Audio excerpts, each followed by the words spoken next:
Hey, this is Cadillac with the Cage Rage broadcast. We are live on Facebook with the CRP BURST. We're talking about UFC 234, and there's been a big change of pace. Devin, oh, whoops, sorry. I got to start the broadcast. Sorry. Okay. In 3, 2, 1, we are live. Hey, this is Cadillac with the Cage Rage podcast, CRP BURST. We're here live. This is our second live show, so bear with us a little bit. We'll get through this and figure it out. The UFC 234 is just done an about face. We've got a big turnaround. Devin, fill us in on what's going on. Ladies and gentlemen, Devin Miller, fight analyst for the UFC. What's going on? What's happening? Well, yeah, there's definitely been a big change. An already thin card, UFC 234 tonight in Melbourne, Australia, took a big hit. Robert Whittaker, the defending middleweight champion, I guess last night complained of severe abdominal pain, and he's being forced into emergency surgery over a hernia, and he's out of the fight. And this throws a big wrench into what I believe the UFC was planning here, which was to get Whittaker showcase and Adesanya showcase. They're both Oceania fighters. Adesanya being from New Zealand and Whittaker being the hometown hero there in Australia right now. So with him out right now, this is a big toll already on an already thin card. But it's also, I think, a toll on what the future for the title picture at middleweight was going to be. But they've moved Silva and Adesanya up as the main event. Hey, so Miguel, as a matchmaker, what do you do when something like this happens? You know, it's last second. We're at less than 12 hours notice. What happens? I mean, what do you do about this?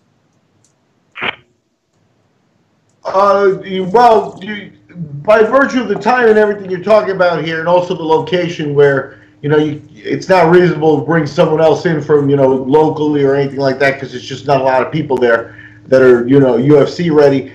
You're in a disaster zone. You've got a main event, and you're not going to be able to replace it. If they had somebody, that was waiting in the wings, or somebody who could make a reasonable replacement. But Whittaker's the star, and as Devin pointed out, he's the hometown guy. So they're trying to nurture a market down there. It's a smaller market than some of the other ones, but it could be a very fervent market. So we'll see how it works out here. I bet that Gastelum's probably worried that he may never even see a title fight. Yeah, I think that's a good point. Oh, go ahead, Devin. I think what he just said is a good point, because I think the bigger overall picture, just from a fan perspective, is the middleweight title picture, and what Miguel just said there at the end about Kelvin Gastelum. I don't know what they're going to do now, because number one, I don't know how long Whittaker's going to be out, and number two, are they going to run this back? Because it's very clear who they're grooming to be the next star of this division. That's why they didn't try to make Adesanya and Gastelum tonight, because first off, I don't think either one of them would do it, but this fight with Silva is kind of like a passing of the baton type of fight right now, from Silva, the old dominant, figurehead at middleweight, to Adesanya. Robert Whittaker's not really been picking up steam as the champion there in that division in the States, but Adesanya is. So I think what he just mentioned there at the end is very, very true. Like, Gastelum's got to kind of be a little worried now, because if Adesanya looks impressive tonight, there's going to be a lot of people that are going to want to see Whittaker and Adesanya, and that's a bigger fight, especially in Australia. Yeah, so, as a promoter, a former promoter, I look at this and I've got to wonder, is this something, and you guys chime in on this, what do you believe the possibility is that this is something that just happened versus something that might have happened a couple of weeks ago, and the UFC said, look, we've only got a couple of weeks left. We can't turn this ship around. Or do you believe that the UFC would have went ahead and replaced that ticket, put a different fighter in place of Whittaker? But he's the title holder. He's the hometown boy. What do you really do about that except move Spider and Adesanya up, or Adesanya up into it? What do you do about that? I mean, you're kind of in a rock and a hard place, right, Miguel?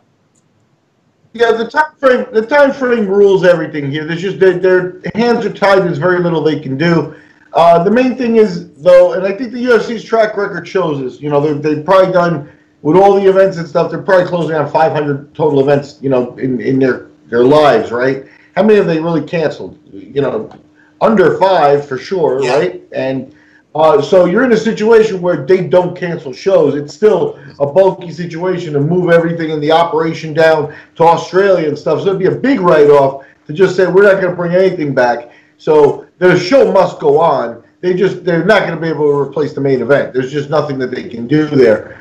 You know, Whittaker is the main guy. Gastelum, in order to preserve his title shot, probably shouldn't take another fight right now. Short notice, very risky and stuff. So, you know, it just becomes a thing where, and Dana is a guy who asks, you know, Dana's not asking for anything at this point. Even Dana realizes that, you know, 12 hours to replace a fight, you can't do it. But Dana's the guy they got to try to keep happy, you know. So if Dana had a plan, Gastelum might have to take a fight. But they don't, not on this type of notice. It's just not possible. Yeah, you know, in some of these undercard fights, you might actually see them come through. On an undercard fight, you might actually see them come through and replace a fight on this little a notice, or just scratch the fight altogether and just move forward. But they really can't do that on this fight. Thank God they had Anderson Silva to step up and man the whole pay-per-view. And so it still looks great. And to me, I think they're going to have an excellent pay-per-view on this. I think they're going to have a great turnout. I question whether or not they're going to have the turnout at the gate that they were going to have. I think they still do. Do you think that still happens, guys? Go ahead, Devin. Well, I got two other things to just kind of throw at you. Okay. Number one, this is really not looking good with the ESPN deal right now, because they did just cancel. Miguel was talking about they don't cancel events, and that's true, but they did just cancel UFC 233 because they didn't have a headliner, and now their first pay-per-view since the ESPN deal has just fallen apart at the last minute, which that does not look good for them, and you know ESPN's not going to be happy about this. And the second thing, since we're here on the CRP, we've never shied away from potential conspiracy theories. We're one of the few that will throw out possible backstage shenanigans. What do you think the idea is that they are so committed to Whittaker and Adesanya happening in Australia that they pulled the plug on Gastelum last minute, so that definitely happens. That they don't want to take the risk of Whittaker losing right now, and you know them losing that potential. Miguel, I'll leave that to you first. You know, it's definitely a possibility. The thing that's interesting to me is correct me if I'm wrong, Devin, they weighed in, right? Yeah. Yeah, so I mean, this fight was ready to go. Where does the hernia pop up? Like, you know, did they take Whittaker out back and say, hey, let's lift the back of this car, and he got a hernia? You know, exactly. If he's had it for a while, and he's been trying to hide it, and it popped up in medicals and stuff, I could see somebody saying, man, he's not 100%.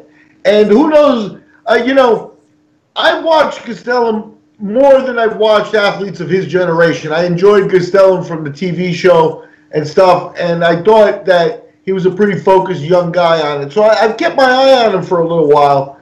And, you know, I think he's alive. He's dangerous in this fight because he's going to be a little more sophisticated in certain areas.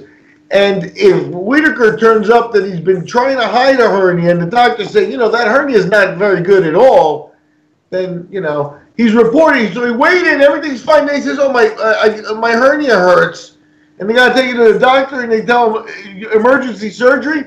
It sounds within the realm of possibility that he was trying to hide the injury, and that now they're trying to manage the injury in the best way possible. And, you know, anything's possible at that point. I do want to sound off on that, on just for my own sake. I've had hernias. I know what they are. I know a little bit about them. And a hernia, like Miguel alluded to, generally speaking, no pun intended, doesn't just pop up. So when did the hernia happen? Because the last week of training, we all know, isn't a really hard week of training. That's when you're going slow. You're cutting the last bit of weight.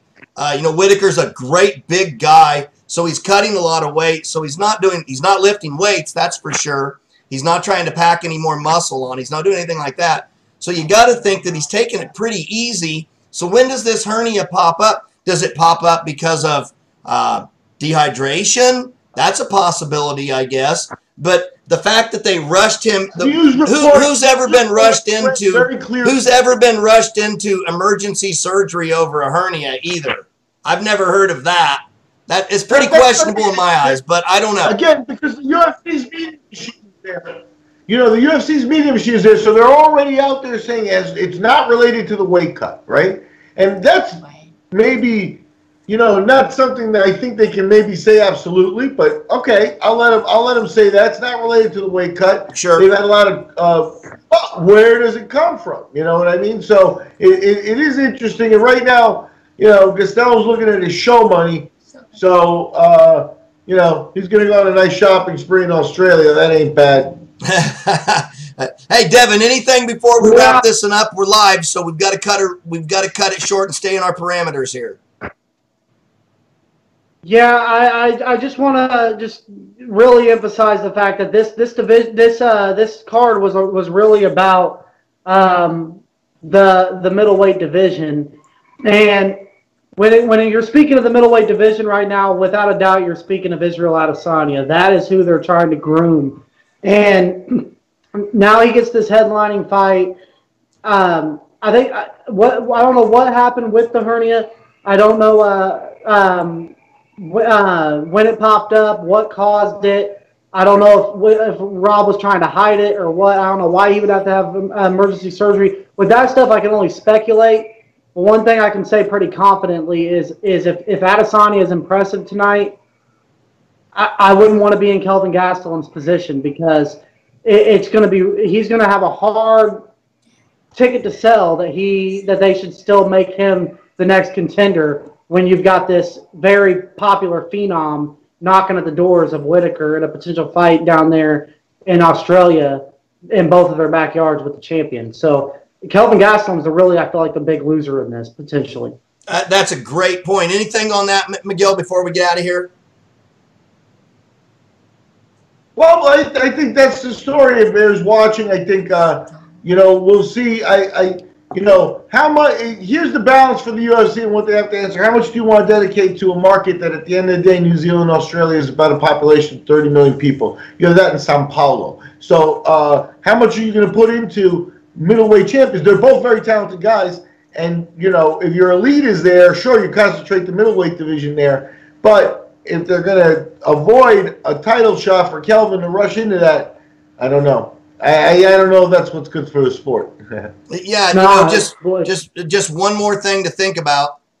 What if somebody got a big hint that Whittaker was going to lose this, and, you know, like Devin has alluded to, they kind of decided, you know, it's a really bad move to have Adesanya not in this with Whittaker in Australia for the upcoming fight. And if that's the case, then we lose a lot of asses in buckets, and so we lose that gate. That's a huge draw when we're trying to make this new move with ESPN. Plus, there's a lot of things at play here. There's a lot of questions to be asked, and we're going to get to a lot of that. So, hey, listen, Miguel Iturrate, Devin Miller, thank you guys both for joining me. We'll be back here on the CRP later tonight for the UFC wrap-up. And again, tomorrow, we're going to shoot the UFC big wrap-up. But we'll be here tonight for the live wrap-up after the show, so catch us then. Don't forget, you heard it here first on the CRP Burst. We'll see you again real soon. Namaste. Thanks for showing up.